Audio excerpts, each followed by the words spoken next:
Hey everybody, welcome to the briefing room. I'm Devin Dwyer in Washington. Happy Monday to you. Hope you had a great weekend. Well, after a head-spinning week in Washington, the impeachment inquiry against President Trump is now underway here in Washington as condemnation about the president's conduct in that July phone call with Ukraine has now spread to a former White House official. Here's Homeland Security Advisor, former Homeland Security Advisor, Tom Bossert on ABC's This Week.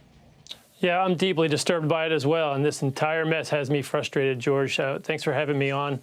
You and I both lived through the impeachment of President Clinton and saw how frustrating and dividing it can be, and I've just spent the week overseas, and I'll tell you, the whole world is watching this. It is a bad day and a bad week for this president and for this country if he is asking for political dirt on an opponent. Tom Bossert joins a growing list of Republicans who are now bothered by President Trump's conduct on that call. Take a look at this list since the weekend. We now know that Tom Bossert joins former Senator Jeff Flake of Arizona, Mitt Romney of Utah, of course, had spoken out last week. Will Hurd from Texas said he's concerned, supports the inquiry, as does Mark Amodei from Nevada. He says he is in favor now of this impeachment inquiry. Stop short of supporting impeachment of President Trump, and of course Mike Turner there of Ohio in that House Intelligence Committee meeting last week said the phone call between President Trump and Ukraine's president was not okay, in Mike Turner's words. Republicans also paying attention to changing public sentiment about this. Take a look at a new ABC News Ipsos poll from yesterday morning on where the country feels about the president's conduct. Two-thirds of Americans now say they find the president's behavior on that phone call encouraging the Ukrainians to investigate Joe Biden and his son Hunter Biden as a serious problem, 64% in aggregate. So where do we go from here? How are people going to make up their minds as the House Democrats tread carefully towards a possible impeachment vote by Thanksgiving, in their words? And what are Republicans going to do as this thing heads closer to the U.S. Senate? Let's bring in Trish Turner. She's our Senate producer on Capitol Hill. Catherine Falders is our investigative producer on both sides of Capitol Hill. She's here as well in person. Catherine, I want to start with you because Congress is out of town now for 2 weeks, and boy, did they get things in motion before they left. The House Intelligence Committee, which is investigating this, is still here. They're working quietly behind the scenes this week.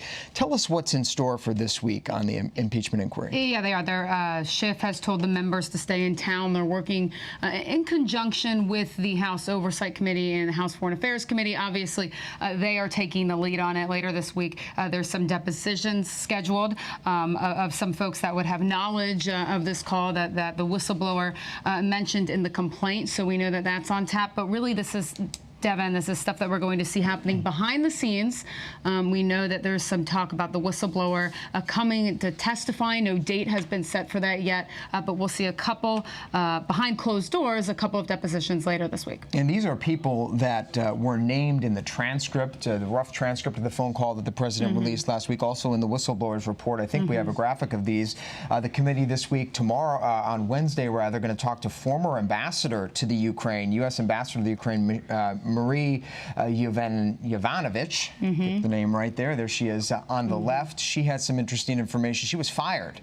So the misconduct, Catherine, will probably be something, the alleged misconduct on the part of the president in firing her will be looked at. And who's this guy, Kurt Volker? Can you, he resigned abruptly late last week after this came out. Oh, that's right. He did. And I think he's going to be one of the people, along with the former ambassador, one of the people to watch. I think, what does it say up there? Friday. And on Friday is the big event. That's again, right. Also behind closed doors, but the Inspector General of the Intelligence Committee community will be up testifying as well. So these are the people, you see them on the screen, who will be in person, who we won't see, but hopefully, you know, we can catch lawmakers after and see if they learned anything from it. And also remember that the committee also subpoenaed Pompeo, the Secretary of State, for documents related to this. So it still remains to be seen whether he cooperates and turns over these documents to the committee. Moving very quickly on the House side, of course, the House of Representatives would draft articles of impeachment, vote on them if it got to that. There's been a lot of talk in this town, Trish Turner, about Republicans over in the Republican-controlled Senate, that this sort of being dead on arrival. But I was caught, and want to get your reaction, to Republican leader Mitch McConnell today saying the Senate may have to actually deal with impeachment later this year. Take a look. Under the Senate rules, we're required to take it up if the House does go down that path, and we'll follow the Senate rules. So potentially we could see this land in the Senate, Trish. Yeah, that's right. So that's a really good signal, a really important signal, I should say, from the majority leader. He is not only signaling that it would take 67 votes to change the rules. That's a veiled signal to anyone who might try to see if he might pull the nuclear option like he did with nominees. Maybe he might try to change the rules using the parliamentarian and a majority in Congress, which would be Republicans, to change the rules to somehow refuse a vote or refuse a trial. And so he's trying to signal that. It was kind of surprising to some of us, though, that he went straight there. He embraced this with open arms. We know that he and President Trump don't have, the warmest of relationships. So we'll see how this goes. It's interesting that he leapt to that point right away with the rules. Yeah, and it does sort of speak, Trish, to this sort of assumption in this town right now, and Catherine, you can speak to this as well, that a lot of people assume that a vote on impeachment is sort of a foregone conclusion here, right, in the House. And so the fact that McConnell was speaking to this would suggest that he sort of expects it to come his way. Well, I would say he does expect it to come his way, for sure. Pretty much everyone over here in the Senate expects it to come his way. But the interesting thing that he did say, Devin, is that, he can control essentially how the debate goes. So he can't control, and according to him, he can't control the fact that it has to be brought up, the trial has to start, but he controls everything else that happens. That's any motions, let's say, to table what happens in the House. He has a lot of flexibility and control over the schedule here and what happens on the floor, and he has a very talented floor staff who've been with him a long time. So we're far from seeing a wide open trial with lots of debate. So I would be kind of surprised. Yeah, but certainly it's in the realm of possibility, which is striking to a lot of people. Also striking is this new poll, which just was released in the last hour from Quinnipiac University. You saw our numbers about Americans concerned about the president's conduct. Quinnipiac asked Americans whether the president should be impeached and removed from office. Take a look at these numbers. Just September 30th, that's out today. Look at the increase from just the past 5 days as these details have sort of sunk in. We're now at about 47-47 on impeached and removed from office. Catherine, how concerned is the White House about this swing in public sentiment? Yeah, so they still, at least the sources that I'm talking to inside the White House, want to see more polling on this. There's not too much of a heightened sense of concern over this particular poll, but what I will say where the concern does seem to lie internally is that there doesn't seem like there's a strategy right now in dealing with this, a calm strategy.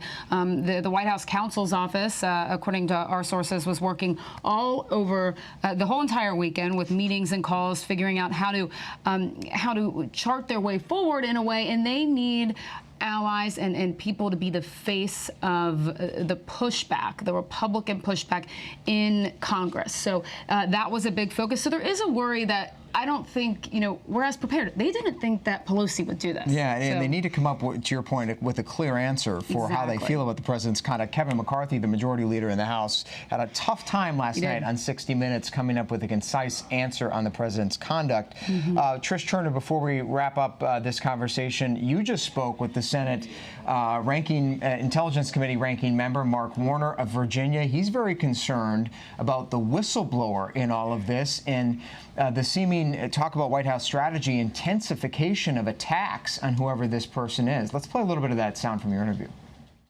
There may be differences up here on the Hill about what the president said or didn't say or implied to the Ukrainian president.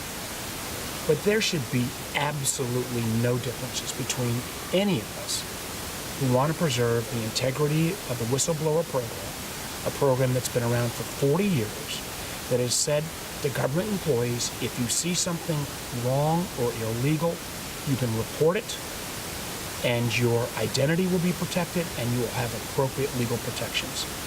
So this president, last Thursday, when he said this whistleblower, whoever they talked to, were traitorous, spies, in a sense, implied they ought to have violence acted against them.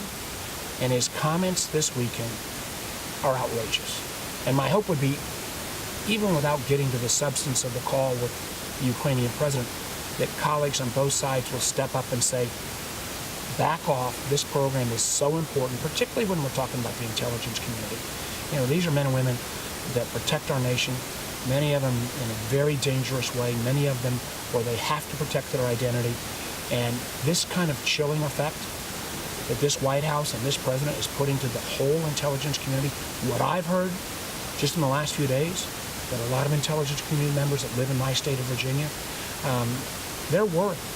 They're worried about their safety. They're worried about their ability to do their jobs. I think the so-called executive privilege around this issue of whistleblower has virtually no stand. Trish Turner, is that a sentiment that's widely held on Capitol Hill right now, including by Republicans, that this whistleblower acted honorably and needs to be protected? So it kind of divides along, are you a Trump ally or are you not, essentially. So this is dangerous territory, I would say, though, for the president and his allies, who notably this weekend did not include any senators. They had a lot of harder right allies out on the Sunday shows and not a single senator. I thought it was really interesting.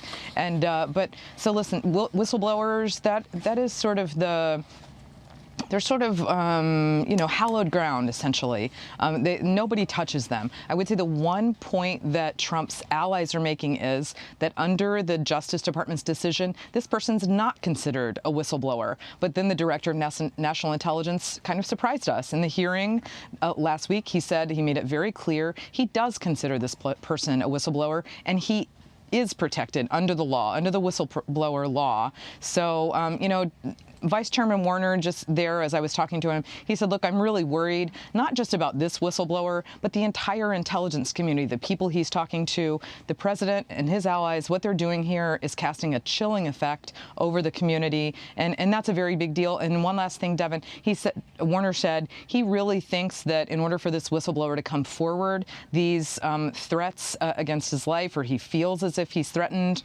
this person should have, federal protection to come up here. So we'll see. As Catherine said, there's a lot that needs to play out before this person actually sits down with the House and the Senate Intelligence Committees. Trish Turner for us on Capitol Hill. Thanks so much, Trish. Catherine Faulders, thank you as well. Speaking of the whistleblower, the president just moments ago, speaking at the White House to reporters, says he wants to find out who the whistleblower is, sending fear through the intelligence community. Take a listen. Mr. President, do you now know who the whistleblower is, sir? Well, we're trying to find out about a whistleblower. When you have a whistleblower that reports things that were incorrect, as you know, and you probably now have figured it out, the statement I made to the president of Ukraine, a good man, a nice man, knew was perfect. It was perfect. But the whistleblower reported a totally different statement, like the statement, it was not even made. I guess statement you could say with call. I made a call. The call was perfect. When the whistleblower reported it, he made it sound terrible. All right, I'm here now with former FBI agent, ABC News contributor Brad Garrett, who knows something about whistleblowers. Brad, great to see you.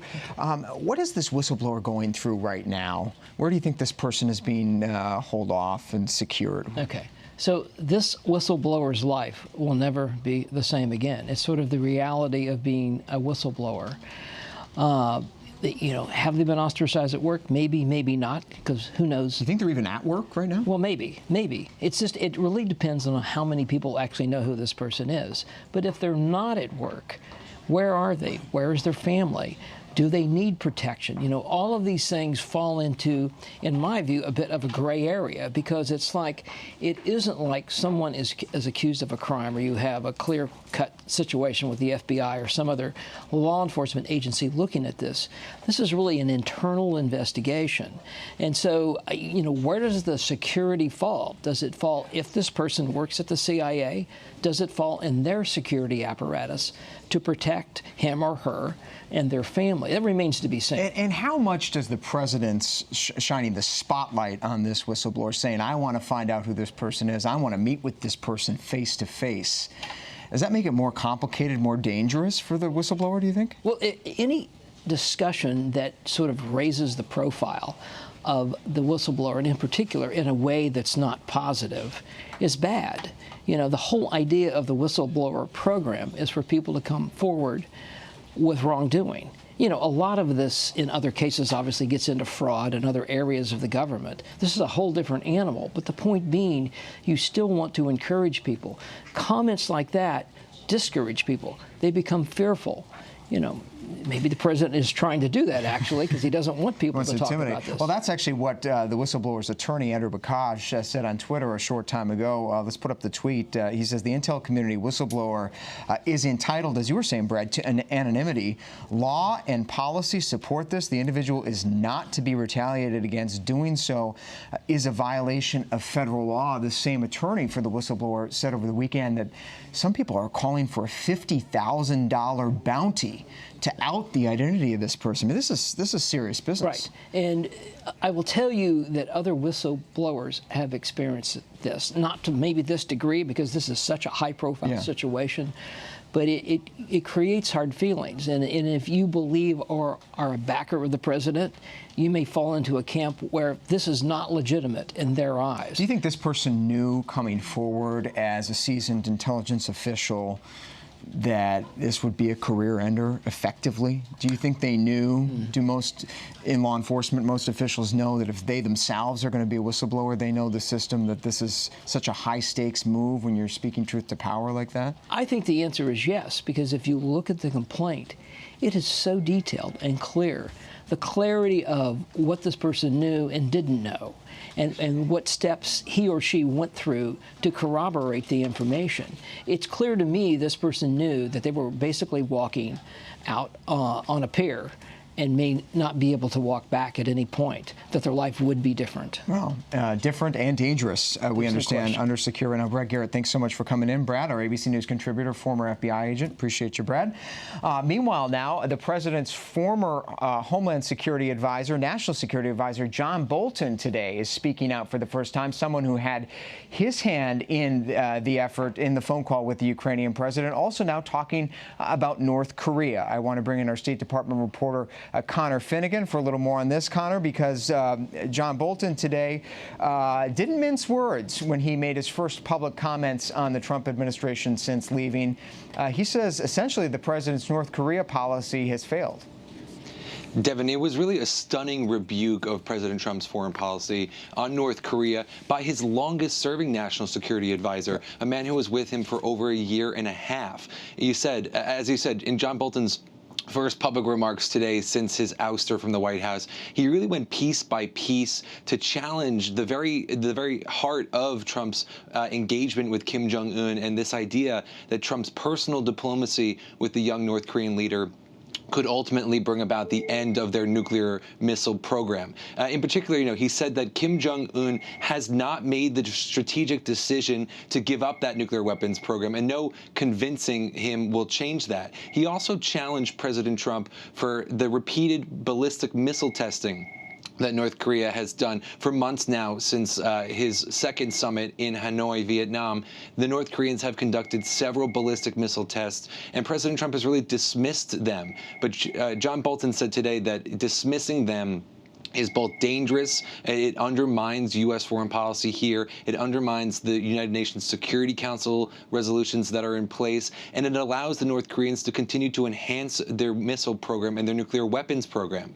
We've known for a long time that John Bolton has opposed these talks, but to really hear him in public challenge President Trump on all this was a stunning development today. Yeah, a stunning headline there. Somewhat of a sleeper story, because we remember the fanfare around those summits. But today, the former National Security Advisor John Bolton saying that North Korea is a grave and growing threat in spite of the president's work on that front. Connor, thanks for checking in with us. It caught our eye today. Appreciate you coming on.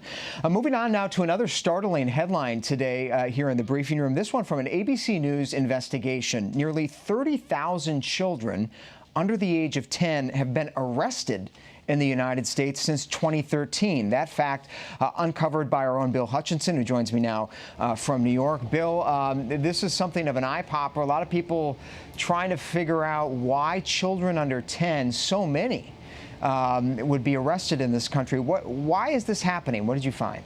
Well, we found several reasons for it, Devin. One in particular is that more and more police officers are being employed by schools in light of all the mass shootings that are going on. So we have thousands of police officers in schools. Many of these police departments don't have training in how to handle kids with disciplinary problems, and some of the schools are using these officers to help them with how to discipline children. And Bill, you found that these numbers are striking, particularly in comparison to other major Western countries, where very few children under the age of 10 are put away. The contrast there was telling. Yeah, some countries such as Great Britain and Scotland have age limits on when they can arrest kids. In this country, it's all over the map. Some states have laws in which children 11 years old and above can be arrested. Other states, many other states, I think there was like 24 states we counted, have no rules for the age of children to be arrested. So you can arrest a kid in kindergarten. And Bill, you also found here, as with the rest of the criminal justice system in this country, stories that we've been covering over the past many months, the disproportional impact on people of color in this country when it comes to this policy. And you found in this case as well so many different, give us a couple of anecdotes that you uncovered of kids, African-American kids, doing really innocent activities that end up getting arrested simply because they're black. Oh, sure. We found there was a kid in Michigan that we reported on in which he was playing dodgeball on his playground and hit a kid in the face with the ball. He got arrested for aggravated assault. Later, the charges were eventually dropped, but his mother claimed that he was arrested because he was a black child. Another kid down in Miami was arrested after he disobeyed a school instructor to not play with his food in the school cafeteria. That ended up in a scuffle with the school staffer, and he ended up in handcuffs and going to a juvenile detention center. So these are the types of cases that normally a kid would go to the principal's office and get disciplined, but now they're being placed in handcuffs. It is startling stuff. A great read, great reporting. Bill Hutchinson, you can catch that at abcnews.com.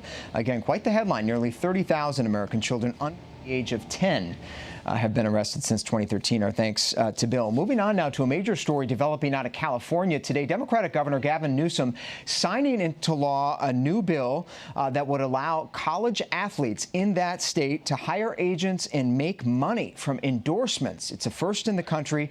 Here's Gavin Newsom announcing the change. Governor, as you've been now getting ready to sign this bill, who's been the biggest opposition? Have you had NCAA? Have you had school presidents, boosters? School president. Who's been calling you? Tell us who's been calling. No, this isn't. They don't even. Tell us how they don't even outsource the phone calls. What are they saying? What the hell are you doing destroying college sports?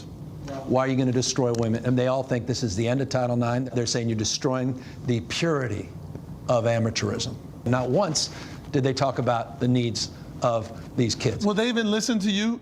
Will they listen to the other side? They're going to after I sign this. Because that's the whole damn point. It's the power arrangement. All right, that was Governor Gavin Newsom making the news there on HBO's show, The Unhinged. And let's bring in ABC ESPN's Ryan Smith on the phone. Ryan, what do you make of this? Is this a good thing for college sports or a bad thing? Well, I think it's probably the biggest domino to fall in the fight to pay players in college sports. Because essentially, for the NCAA's entire history, over a century, the idea has been if you're an amateur, you're not allowed to receive compensation of any kind. And that's despite the fact that the NCAA made over $1 billion in revenue last year, that coaches and many others make millions a year, and yet you've got kids playing sports and basically having to spend most of their lives to play sports in college, but not receiving a dime to do it, not being able to visit their families or bring their families to different events or see them if they're in trouble. Those are the kinds of things that student athletes have been fighting for. And I think this decision and what it means for California schools causes a major ripple effect across college sports. And the NCAA, Ryan, today said that actually would potentially cause a fracture within the NCAA, the patchwork of state laws now, perhaps some schools getting out of the league. I mean, what do you see as the fallout from this in the next year? Yeah, it's interesting. A couple of essential facts here. First of all, this doesn't go into effect until 2023. So that gives the NCAA a lot of time, if they do see a fracture, to try to repair that fracture. What they're talking about is this applies only to California schools, giving student athletes the rights to make money off their name, likeness, and image, hire agents to do endorsements without them getting in trouble with the NCAA. So what they're saying is, well, if you do it in California, you don't do it in other schools, you've got a disconnect between California and all the other schools. They had once threatened to throw California schools out of their program, out of their championships, if in fact this goes forward, because you can look at it from a coach's perspective. Maybe a coach in Alabama might say, well, I don't have the same recruiting, I don't have the same ability to bring a kid in here because I can't let him do that kind of deal in Alabama, but he can do it in California. So that's, I think, part of what they're talking about. I think the problem with that theory is that they have a chance to try to address this now, but they're still pushing back on it, even though it seems like this train is moving. They are going to try to get something done on the federal level so it applies to all schools. But right now, this is something the NCAA is going to have to figure out because the California schools are too powerful and too sizable and too important to try to remove from some of the championship contests that the NCAA has.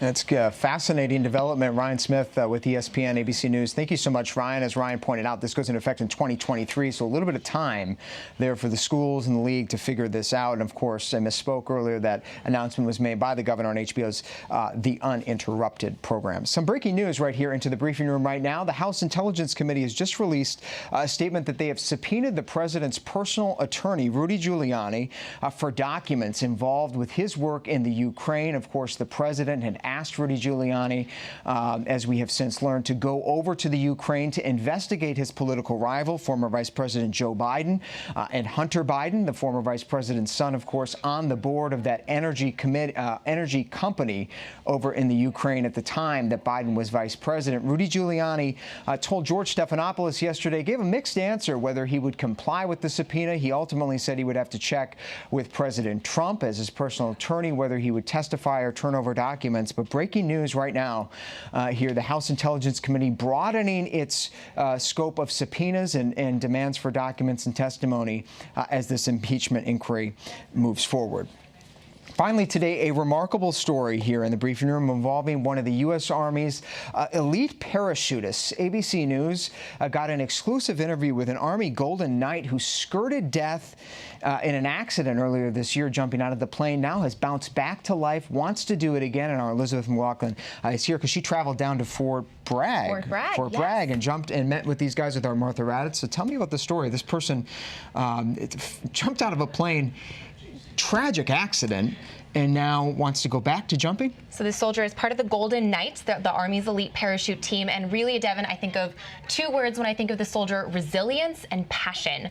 This accident was in February. They were doing a low-altitude night jump, and the chutes collided, those canopies coming together. They started spinning essentially 2,500 feet into the ground. Remarkable that the two men are even alive. And the one we spoke to is Sergeant First Class Richard Young.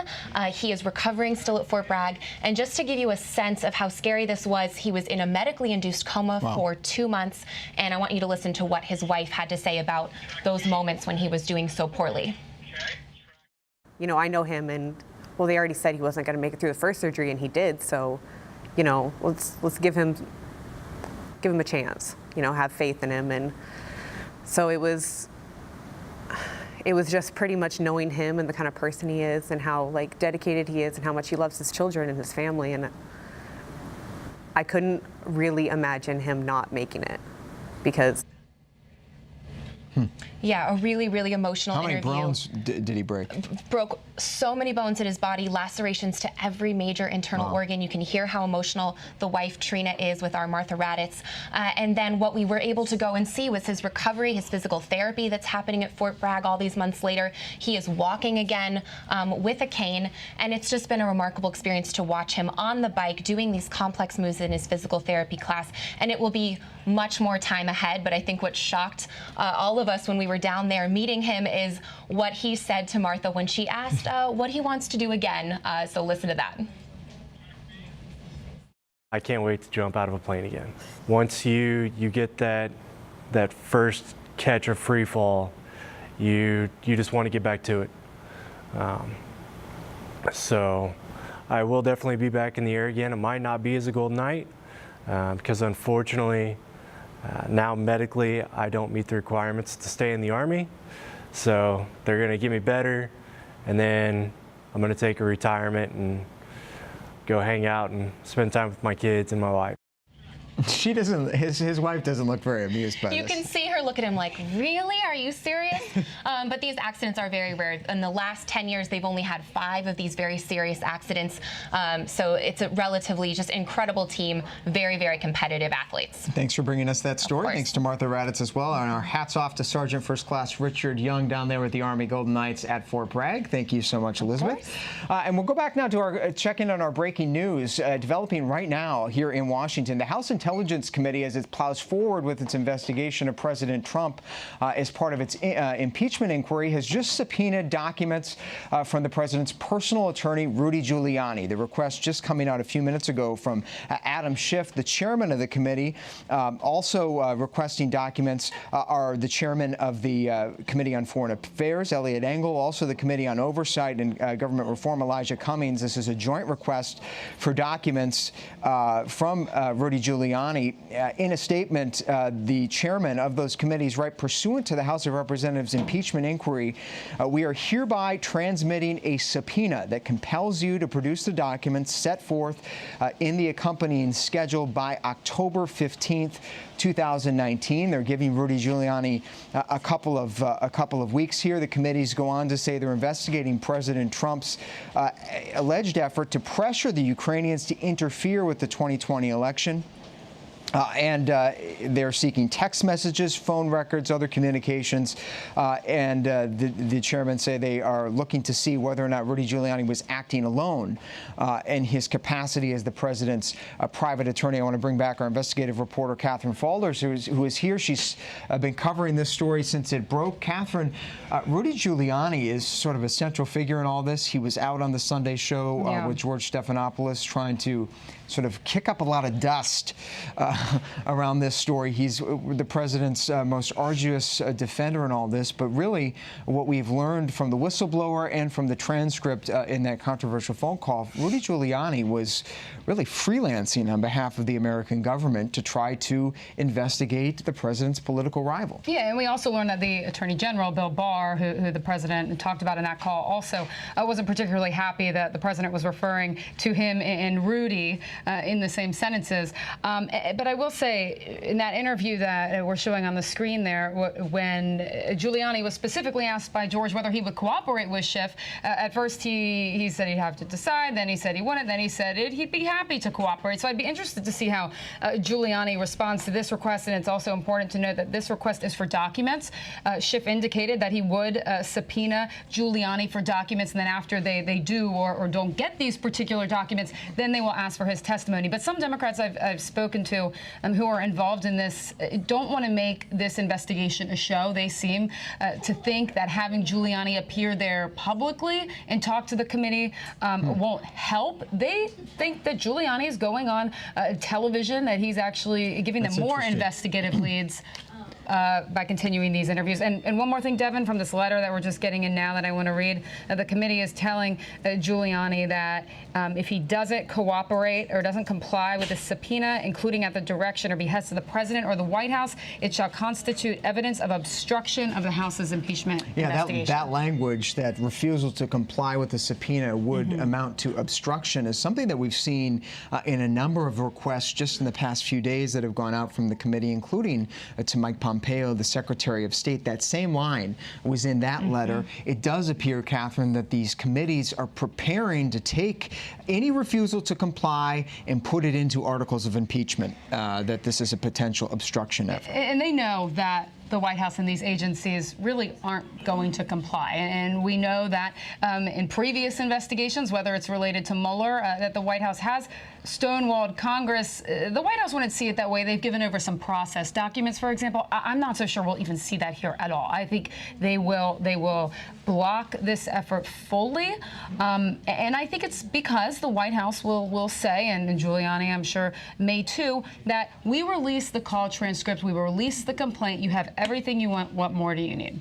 Trish Turner joins us from Capitol Hill, where she's been covering this story on that end of Pennsylvania Avenue. Trish, help our viewers understand what the committee actually is looking to obtain from Rudy Giuliani and these documents. What are they trying to ferret out here?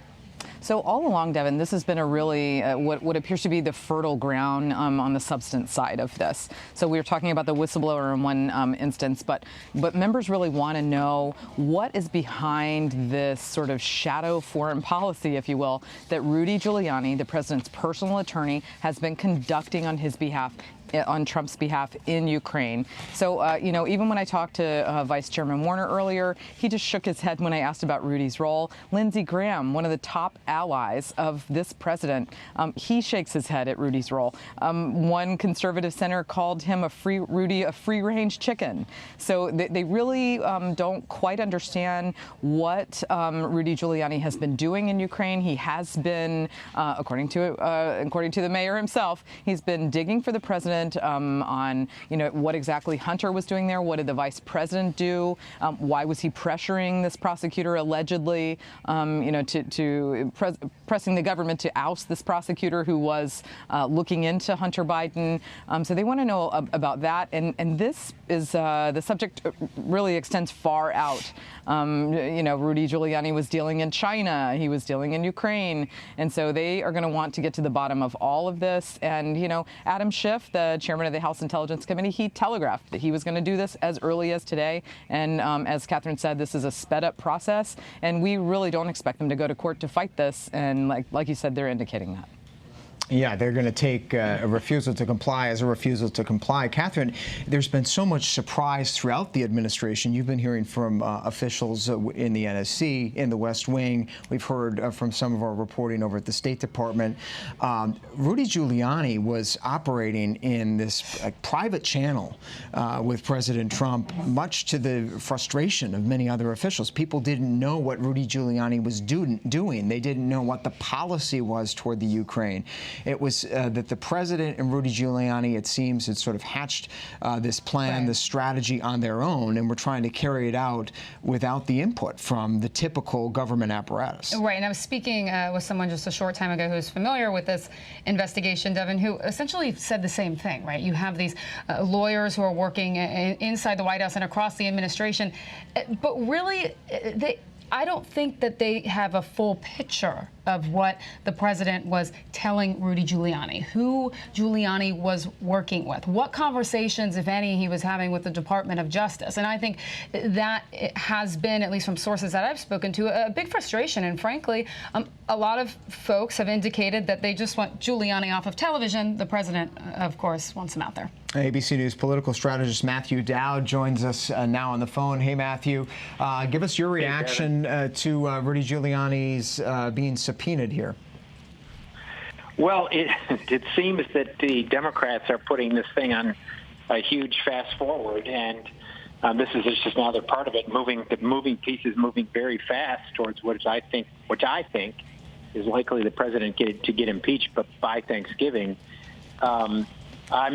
Rudy has been, a major player and a loose cannon simultaneously. So it's a dicey thing for the administration if he ends up testifying on the Hill. Yeah, he's really the president's only, or at least most outspoken defender right now. We saw him on This Week yesterday. He's been out there. Hard to think of another Republican who has been as aggressive and outspoken in defending the president. Trish Turner, how is Rudy Giuliani viewed on the Capitol Hill among the president's allies, people like Lindsey Graham? Do they see his conduct as equally legitimate as the president's? I think I think I'm fair to say a big round no. They really are perplexed by what Giuliani was tasked to do. Like I said, Senator John Kennedy, who's known for his colorful remarks, he really is a Trump ally. He calls Rudy Giuliani a free-range chicken. They really don't want to defend Rudy Giuliani. Like Catherine's saying, really no one knows exactly what was going on. The Secretary of State reportedly not on board with what was happening with Giuliani. So, he's known for his colorful remarks. He goes way off script. These guys do not want to hitch their wagon to that kind of thing. I asked Vice Chairman Warner, who is a little more steeped in these issues today, what do you think of his role? And he just shook his head and he said, I've got a lot of questions.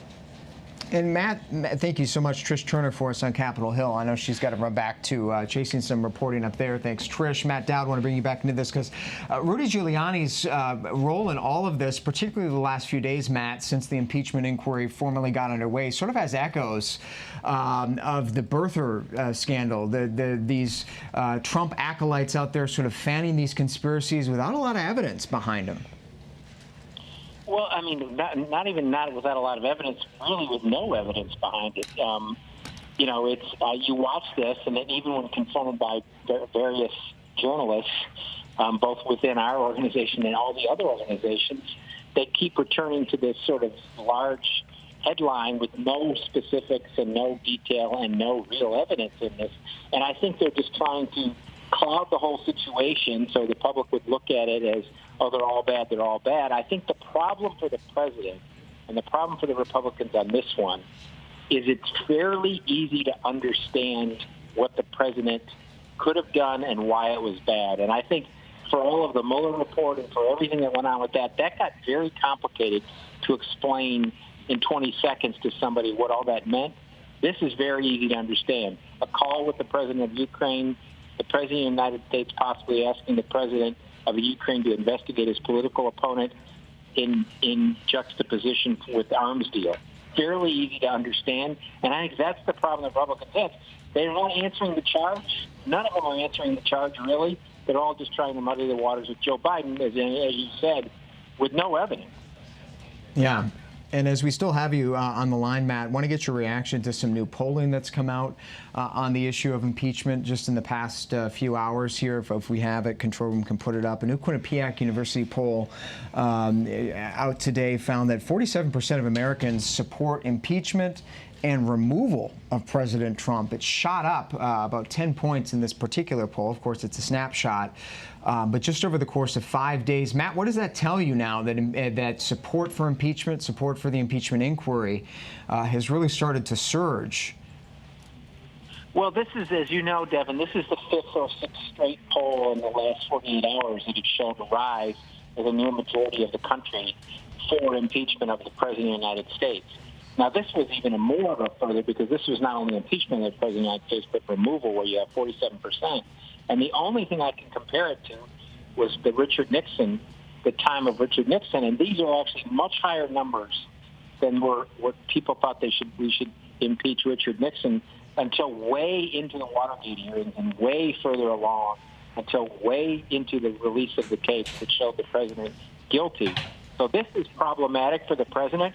It does show a country divided, but if this is the way it is at the beginning of the process, it doesn't look good for the president as the process moves forward. It sure doesn't. Our chief political strategist, Matthew Dowd, joining us on the phone from Texas. Thank you so much, Matt. Catherine Faulders picking up where Matt left off. I got to believe that not only do the numbers concern the president and this White House, but now the pressure sort of closing in on some of these close aides to the president, Rudy Giuliani, just moments ago getting this subpoena. It's not something I think the president will react well to. No, absolutely not. And you can see that from his tweets so far today and over the weekend. Look, it appears, at least from the folks that I'm speaking to, that our colleagues have been speaking to, that there is a heightened sense of concern. Now the spotlight is on them all over again, right? We dealt with this in the Mueller investigation. I think the question is obviously where it goes from here. We do know, and I think it's significant in a sense, is that some of these White House officials and State Department officials have been talking to lawyers on the outside. Now, whether they've officially retained them or not is to be determined. But the bottom line is that these people are seeking legal advice from outside the administration. I think that's something to keep an eye on. But it does indicate, to me at least, that there is a heightened sense of worry that this is not something that's just going away in a month or two. Yeah, the House Intelligence Committee working very quickly. If you're just joining us here on ABC News Live, breaking news in the past few minutes from the House Intelligence Committee, also joined by the Committee on Foreign Affairs and the Committee on Oversight, all led by Democrats, investigating the conduct of President Trump and that July 25th phone call he had with the Ukrainian president, now at the center of this impeachment inquiry. Moments ago announcing that Rudy Giuliani has been subpoenaed for documents, text messages, and other documentary evidence, really, that could shed light on his activities in the Ukraine on behalf of President Trump and the United States government. As you're seeing on your screen here, in this statement from the committee, in addition to this stark admission, they say you stated that you had certain evidence that you can bring forth to the committee. Rudy Giuliani, the president's personal attorney, has really been his most aggressive defender in his conduct since his time in office, and now as this fight sort of blindsided the White House in just the past week or so, Rudy Giuliani in the spotlight more than ever. And Catherine Falders, some of this material that the committee will likely be seeking could be protected by executive privilege, could be protected by attorney-client privilege. Yes, exactly. And I think that's the thing to watch for. I was just, Devin, looking at this list of documents that the committee is requesting. They have a long laundry list of requests, about 23 items on here that they would like Giuliani to produce from January 20th, 2017 through the present. It would be interesting to see what they do with the documents, earlier in the administration, how the White House goes about this. But I do think, just from talking to sources inside the White House, as we were talking about a little bit earlier, that they believe that they've been as transparent as possible. This is what they will say. Sources inside the White House, as transparent as possible on this. They released the transcript. They have the complaint. And now what I'm hearing is that they're just going to block everything else. So it's a great point. I think that they will make an argument for executive privilege, attorney-client privilege, since he's the personal lawyer on the outside. And, of course, that line that is in the Pompeo subpoena and the Giuliani subpoena, that if you don't cooperate, this will constitute as obstruction of the House's impeachment investigation. Let's bring in our chief national correspondent, Terry Moran, who is also a great legal mind, and he was shaking his head a little bit when we said executive privilege. And come to think of it, Terry, I think you're right that maybe the executive privilege is not at play here, but certainly attorney-client privilege they could try to assert. It depends. Who's his client? Right. If he's working on behalf of the State Department, which he claims, his client is the people of the United States, is the government of the United States. So he has no lawyer-client privilege with the people of the United States. He can't claim that. And then the question is, does he fall under executive privilege? This is an impeachment inquiry. I doubt the Supreme Court would get involved, but I think more generally, this is precisely the kind of thing that I think most fair-minded people, not people on Twitter, but most fair-minded people would say, okay, sure, this is a logical next step. Let's see what the documents show about what Giuliani was doing. So politically, the president may want to resist it, but it will hurt him because all they're doing is saying, show us the facts. The privilege issue depends on who his client is. He's basically told us he's working on behalf of the United States government. Well, he's got no lawyer-client privilege there. Now, does he have executive privilege? As what? And that's opened that very issue has opened a whole nother jar of worms that he struggled to answer yesterday in his appearance with George on This Week, and that is, if you were working on behalf of the United States government, you were investigating, maybe you're freelance investigating at the direction of President Trump, and you uncover wrongdoing. He's waived all these papers that he has evidence that Joe Biden was corrupt. Why wasn't any of that material pursued through the normal channels? Why wasn't the Justice Department, the FBI notified? Why would you be taking this all upon yourself? And those are facts that could be important to people making up their minds about the president's motives. Now, there is a channel in law for essentially private actors to be seconded, deputized in a way, by the president or the executive branch under law, and then they're covered by what they have to turn over and what they don't have to turn over. Sometimes presidents will ask CEOs of companies to go to a foreign government that they're doing business in. Sometimes in the past, during the Cold War, the Catholic Church was an avenue for communications with certain countries' leaders. But there is a box in the law, essentially, that Giuliani might fit in. I'm not sure executive privilege would cover that. So he has a problem claiming privilege. But as far as what these documents might show, once again, I think that what he says about them and what they might show could harm the president. And obviously. Catherine, you were making the case earlier that whatever he claims or the White House may claim about his testimony might not even matter at the end of the day, because Democrats would simply say obstruction, we're moving on, and put it in their articles of impeachment that he didn't cooperate. Well, that's they might not even take it to court. That's right, and they likely won't. But they also were saying, and Adam Schiff indicated this, that if Giuliani didn't cooperate with the documents request, then they might need his testimony down the road. I get the sense just from some Democrats I'm speaking to up there that they don't, and we were talking about this earlier, Devin, that they don't necessarily want Giuliani to appear publicly in a public hearing, because they are taking, what they say is they're taking this seriously, and they don't want Giuliani to make a show out of it. And frankly, some White House sources want him off of television, because what he does on television, in their view, is he's now created in every appearance 5 new investigative leads for the committee.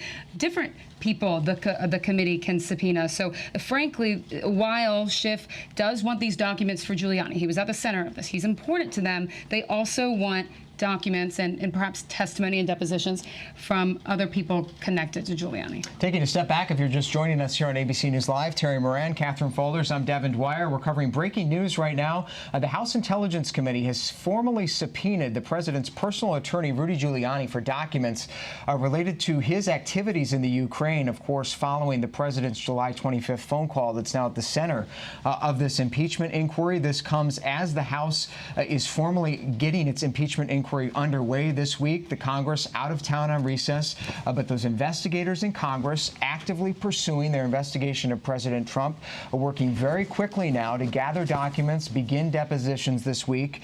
And Terry Moran, this is a big fish. Rudy Giuliani is somebody that they have wanted to hear from. He's a key player here, even as we start to take a look at some of the other potentially smaller figures in this story. Rudy is really one that we've started to see from the whistleblower's complaint played a very big role. And in fact, in the phone call and the rough transcript that the White House released, Rudy Giuliani is specifically mentioned by President Trump as someone that the president of Ukraine should talk to. Talk to my guy. Talk to Rudy Giuliani.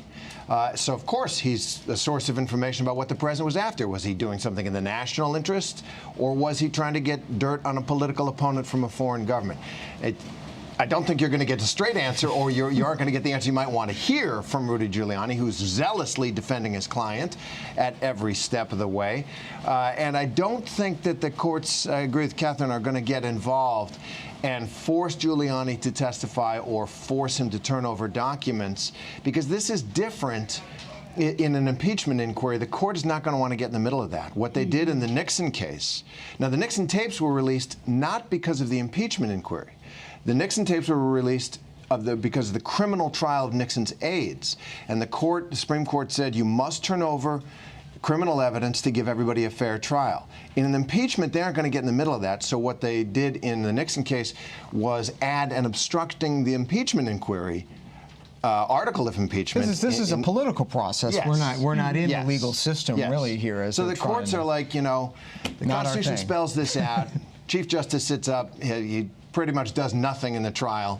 So we're staying out of this, I think.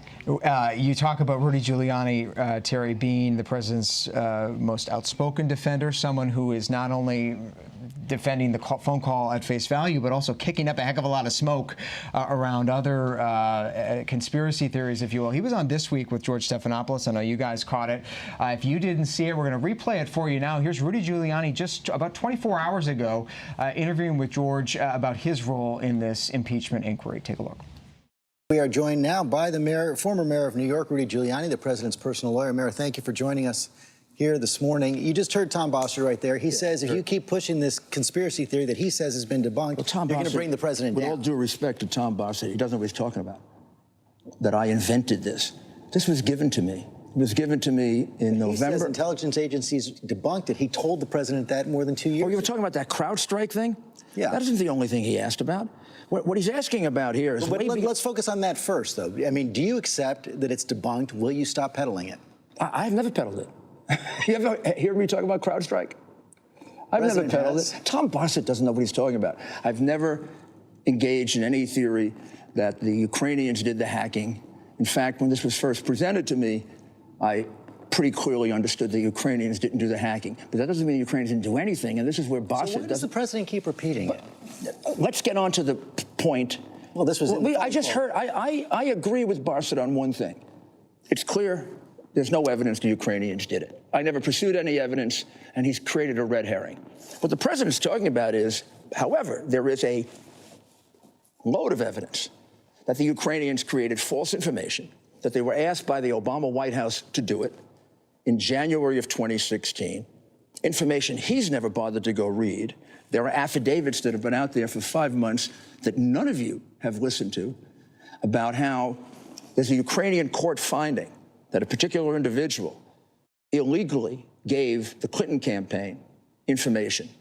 No one bothered to investigate that. Nobody cared about it. It's a court opinion in the Ukraine. The Ukrainians came to me. I didn't go to them. The Ukrainians came to me and said... When did they first come to you? November of 2016, they first came to me and they said, we have shocking evidence that the collusion that they claim happened in Russia, which didn't happen, happened in Ukraine, and it happened with Hillary Clinton. George Soros was behind it. George Soros' company was funding it. But you accept now that that's not true? I accept that it is true. I can prove it. There are affidavits to prove that they were colluding with the Ukrainians, conspiring with the Ukrainians. There's a specific person in the DNC who was designated to get this information. There are 5 Ukrainian witnesses under oath saying it that are online, and if you had any regard for equal justice under the law, you would be looking for those. Well, let me ask the following question to anybody at home. If I change the names of Joe Biden and Hunter Biden to Donald Trump and Donald Trump Jr., 8 million from Ukraine while under an investigation, 1.5 billion from China while negotiating with China, would I be sitting here? George, please let me finish my sentence. But you just made... I know it's a damaging sentence. The 1.5 billion is simply not true. It is simply true. It is not true. How do you know it's not true? Have you seen the documents? We've seen what the fund that you're talking about was set up. Hunter Biden was on the advisory board. He wasn't an investor until 2017, and there's no evidence that they've gotten $1.5 billion. There's evidence that they got $1 billion directly from China, specific date, 12 days after they returned from a trip to China. There's evidence that another 500 million went in, and there are 3 partners, Rosemont Seneca, that's Hunter Biden, and the stepson of the Secretary of State. The second partner is the Bank of China, and the third partner is a company called Thornton Group. And the principal of Thornton Group is white. Have you ever talked to Chinese nationals about investigating Hunter Biden or Joe Biden? Let me finish the sentence before you try to figure out what I might have done wrong in revealing this evidence that you're telling me isn't true, which I've seen. So the principles... Well, others have counter evidence, and I'm responding with that. Well, then let's investigate it. Maybe I'm wrong. Have you asked the Chinese to investigate that? Can I finish what it is that? I haven't finished. Okay, then answer what the I would have asked them to investigate if I did. The $1.5 billion was in a company that was specially established called Bohai Harvest Rosemont Seneca, or some crazy name like that. The partners were Joe Biden's son, John Kerry's stepson, the Bank of China, 1/3 partner at least, and the Thornton Group that was owned by Whitey Bulger's nephew. Now, that's all out there. You can go and look at it. If I'm wrong, I'm wrong. It should be investigated. What Hunter Biden's lawyer said Did is I he ever didn't ask the take Chinese government? No. It's not my... If I did that, you could truly say I was investigating Joe Biden. I'm not investigating Joe Biden.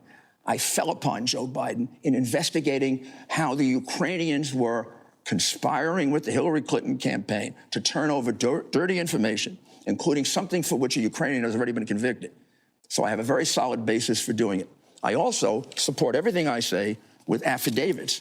I have an affidavit here that's been online for 6 months that nobody bothered to read from the gentleman who was fired, Victor Shokin, the so-called corrupt prosecutor. The Biden people say that he wasn't investigating Hunter Biden at the time. He says under oath that he was. But as you know, I know he says that under oath. Oh, he must not be. We don't even know him. He must not be telling the truth. We know that Vice President Biden was part of an international effort, was part of a government-wide effort to help push the prosecutor out because if the name here was Donald Trump and Donald Trump Jr., and it said that the president of the Ukraine asked me to resign due to pressure from the U.S. presidential administration. The truth is that I was forced out because I was leading a wide-ranging corruption probe into Burisma Holdings and Joe Biden's son. That's under oath by the prosecutor who was handling the case, who they say is corrupt. Now, a lot of prosecutors... It's not just they who said he's corrupt. The European Union said he's corrupt. The entire U.S. administration Oh, they all said it. Anybody prove it? That's why he was removed from office. No, it wasn't. The reason he was removed from office was he resigned because the president forced him to resign. And then, just in case we want to deal with the corruption thing, I have another affidavit, this time from another Ukrainian prosecutor who says that the day after Biden strong-armed the president to remove Shokin, they show up in the prosecutor's office, lawyers for Hunter Biden show up in the prosecutor's office, and they give an apology for dissemination of false information. I know. You know what the apology is for? For having gotten out the story that this guy was corrupt. Now, if you met this guy, he's not very good at corruption because he's very poor. Well, unlike the prosecutor who tanked the case on Biden, who's driving around in a Bentley. Okay, you've gotten those charges out there. Let's talk about I haven't gotten them out there. No, you have gotten them out there. No, I haven't. You just these are those affidavits. Can I make a contrast? Can I just make a slight contrast with the so-called whistleblower? The whistleblower says, I don't have any direct knowledge. I just heard things. Up until 2 weeks before he did that, that wouldn't even have been a complaint. It would have been dismissed. Those are from he heard things from White House officials, and everything in that that he said about the phone call is basically tracks the transcript that was revealed. No, you know what he's wrong about? He says about the phone call that my meeting with Mr. Yermak was a direct result of the phone call. No, it wasn't. The meeting was set up 3 days before the phone call. It wasn't a direct result of the phone call. He said that he heard from numerous military people that I attempted to contact two individuals, Andre Bolton and a fellow named Kononov. The simple fact is I never did. It's a total lie. I never would have contacted Andre Bolton because I had been told by very, very good authorities that he's corrupt. You said earlier... And I shouldn't go near him. He said about 5 other things that are totally false. And this is what the investigation. And I'm not saying he was false.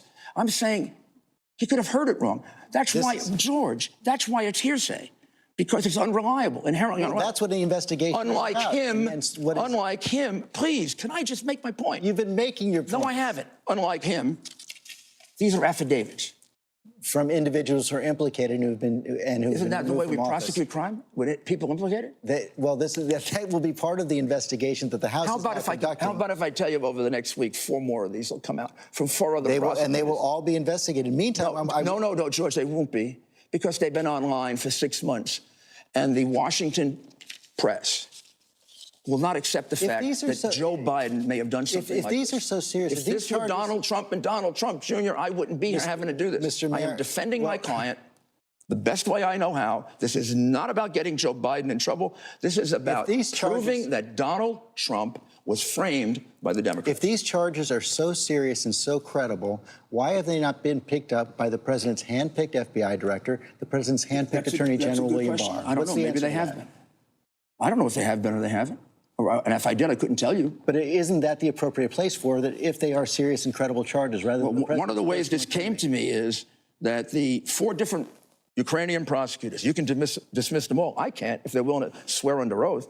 Tell me that they tried to get it to the FBI and the Justice Department for an entire year and were completely The president picked the head of the FBI. The president picked the head of the Justice Department. If they're serious, Well, William Barr wasn't at the Justice Department He's there now. Well, I'm not telling you whether they are or aren't investigating it. I'm telling you, look, I got this a long time ago.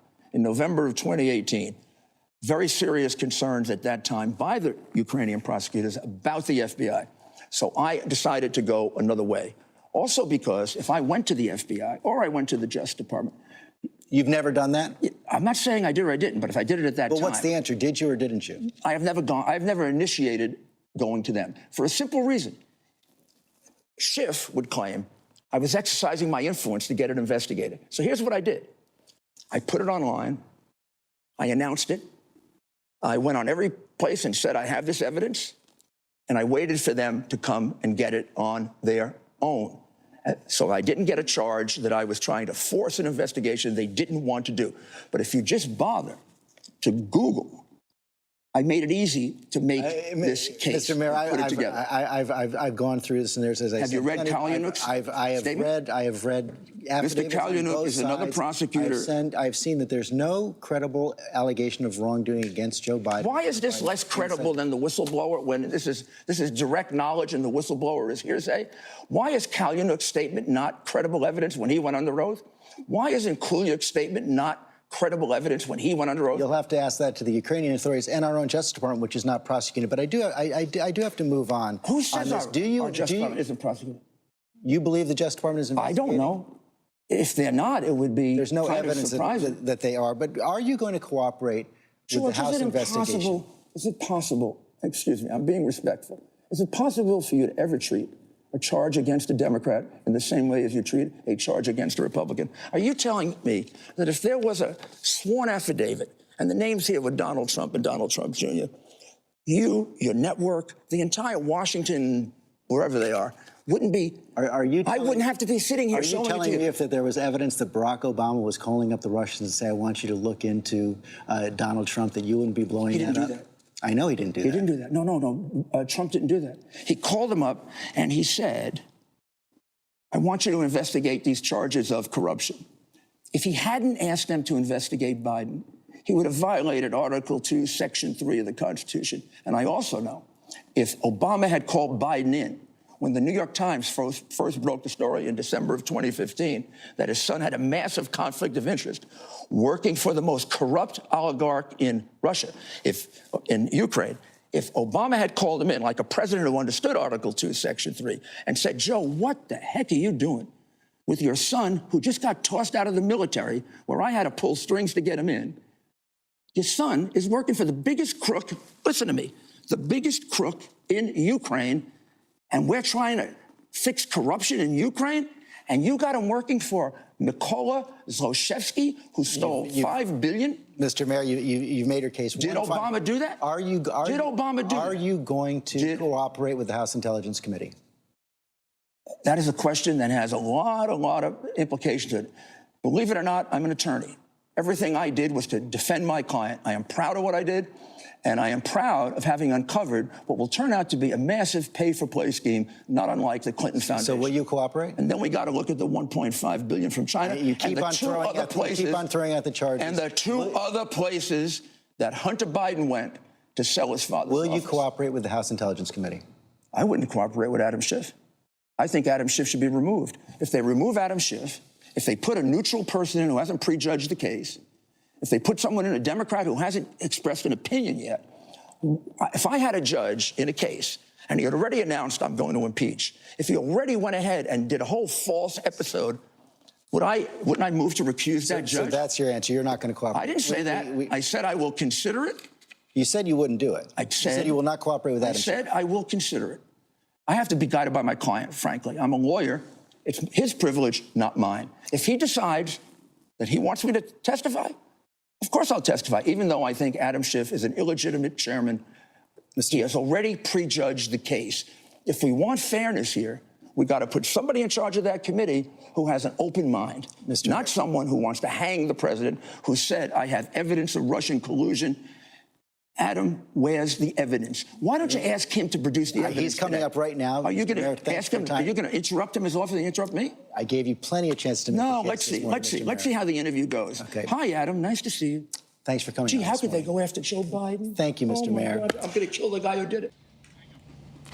And that was President Trump's personal attorney, Rudy Giuliani, appearing with George Stephanopoulos on This Week on Sunday. I'm Devin Dwyer in Washington. Our chief national correspondent, Terry Moran, is here. Some breaking news coming in this afternoon here in the briefing room. The House Intelligence Committee, as they pursue their impeachment inquiry against President Trump, has announced that they are subpoenaing Rudy Giuliani for documents related to his work in the Ukraine. Terry, you were just talking about this.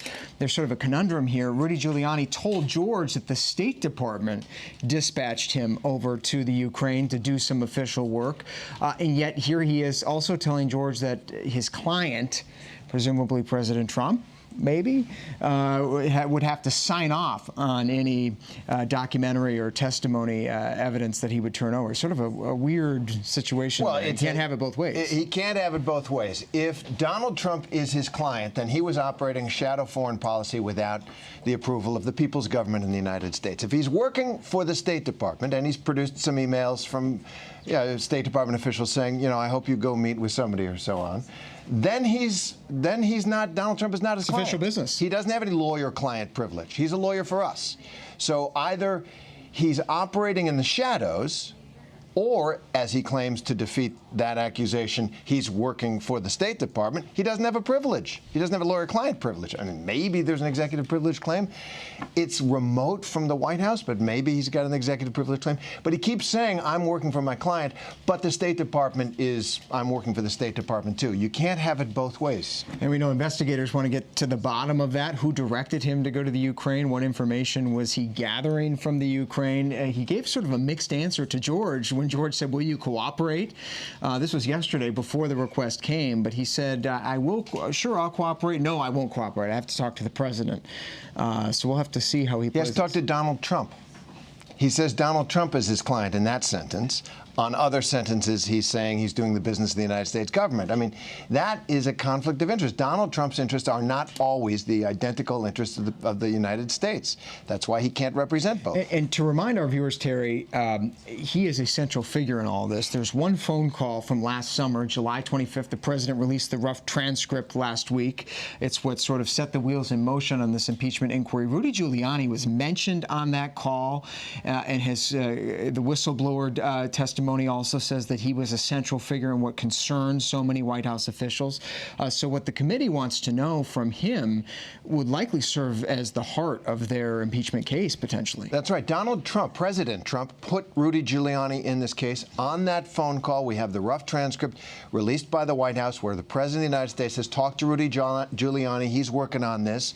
And there are other people in the government who know about Giuliani's role. We want to know what does Secretary of State Mike Pompeo know about what Rudy Giuliani was doing and why? What does former National Security Advisor John Bolton know? What does the Attorney General Bill Barr know about what Rudy Giuliani was doing? He is right in the middle of this case, and President Trump put him there. The president directing him to negotiate with the Ukrainians to get political dirt on his rival, Joe Biden, among other things. We'll continue to follow this story. Terry Moran, thank you for that. The committee's given Rudy Giuliani, we should say, until October 15th to comply with that subpoena.